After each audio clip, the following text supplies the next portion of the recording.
Ia, faly miarabantsika rehetra ny anaran'ny tompondray amin'izao fotoana izao.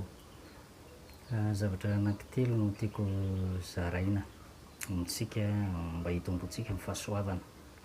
Voalohany a, dia tsy maintsy mipetraka foana ny hoe raha te hitombo amin'ny fahasoavana, te ho ampiasain'Andriamanitra, te hijoro tsara amin'ny fanompoana, te hiavaka sy hamihiratra zany, dia eo amin'ny tontolon'ny ara-panahy, resaka ara-panahy no resahako eto, dia tsy maintsy zany feno ny fanahy masina aloha voalohany indrindra. Feno ny fanahy masina. Ahoana ny fomba azahoana ny fanahy masina? Any amin'ny asan'ny apôstôly any 5:12-telopolo dia misy tenin'ny Petera zay no milaza manao hoe izay hozy izy mivavolombelona nanomezana ny fanahy masina ho amin'ny jentilisa, ary ny fanahy masina dia omen'Andriamanitra ho an'ny mankatòa azy. Omen'Andriamanitra ho an'izay mankatòa azy.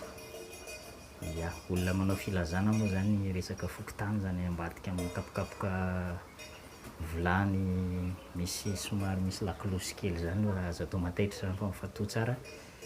Ia, zay zany mila mankatòa zany ny tenin'Andriamanitra aloha voalohany indrindra raha tia hahazo ny fanahy masin'Andriamanitra. Faharoa manarak'izay dia ny asan'ny apôstôly 2:7-telopolo izay milaza manao hoe 7:7-8:telopolo, koa mibeba ianareo ary aoka samy atao batisa amin'ny anaran'i Jesosy Kristy mba hahazo fahamelana ny helokareo, ary ianareo handray ny fanomezana dia ny fanahy masina.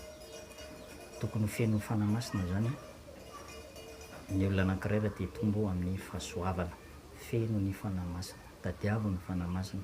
Azo atao ny ho feno ny fanahy masina, tokony ho feno ny fanahy masina, aoka ho fenona ny fanahy masina izaho sy ianao, mba hiakatra tsika amin'ny fotoan'androny rehefa ho avy eny amin'ny raolanitra Jesosy dia ho tafakatra io herin'ny fanahy masina iny manainga antsika hiakatra ho any amin'ny habakabaka, ho eny amin'ny lanitra ary ho any amin'i Jesosy.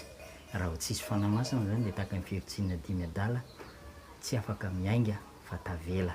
Feno ny fanahy masina zany no